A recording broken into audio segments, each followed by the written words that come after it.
Allô? Non, non, je suis occupée. Je contrôle la tension de Monsieur Baudruche.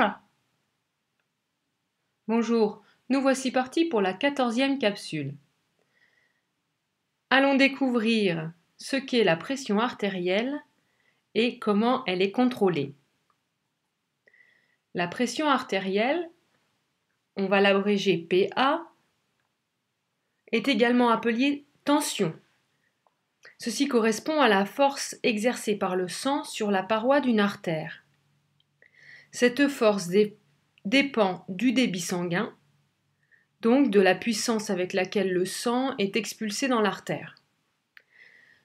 Mais ça dépend aussi de la résistance de la paroi de cette artère à la force qu'exerce le sang. On va pouvoir donc écrire la formule suivante: PA, pression artérielle, égale la fréquence cardiaque multipliée par le volume d'éjection systolique, le débit, multiplié par la résistance de l'artère. Cette grandeur fut mise en évidence pour la première fois en 1726 par Stephan Hals. Par un système ingénieux, il dispose sur l'artère d'un cheval une colonne en verre.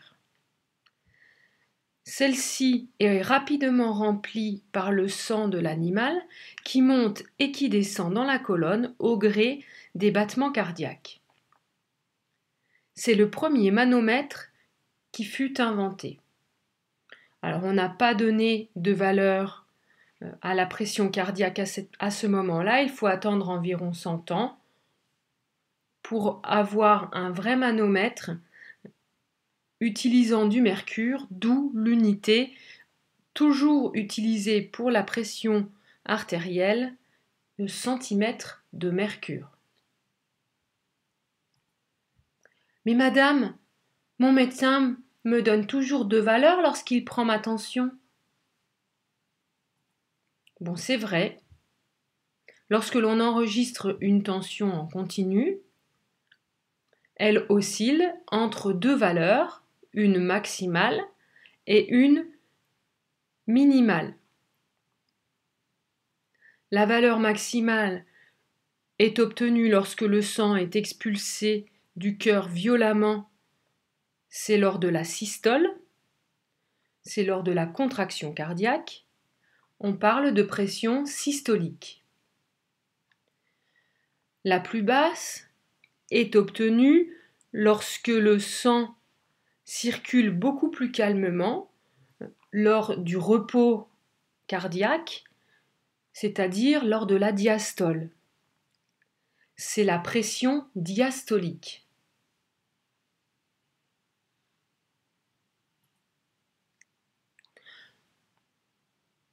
La pression artérielle oscille donc entre une valeur haute, la pression systolique, et une valeur basse, la pression diastolique. Alors si l'on mesure la pression artérielle pendant 24 heures, ici c'est chez une personne de 35 ans, on peut constater qu'elle est susceptible de varier, et ceci très brusquement, mais qu'elle est très vite aussi rétablie à sa valeur normale. Par exemple, ici, lors d'un exercice physique, la pression artérielle est passée de 10 cm de mercure à 14 très rapidement, mais elle va très vite aussi redescendre, donc à sa valeur moyenne.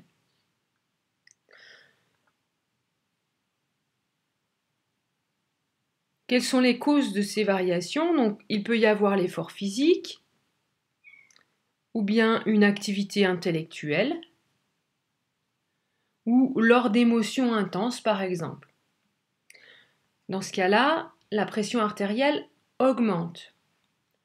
Mais comme on le voit aussi ici, lorsque l'on se couche, lorsque l'on est en phase de sommeil, notre pression artérielle diminue.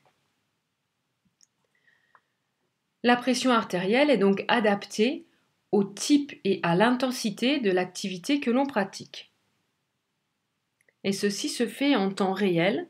Donc il faut stabiliser la pression artérielle dans d'étroites limites, et il nous faut donc pour cela un système de régulation. Mais alors, madame, comment la pression est-elle stabilisée? À la sortie du cœur se trouve une artère, l'aorte. Très rapidement, elle se divise en différents embranchements. Ici, on retrouve les artères carotidiennes.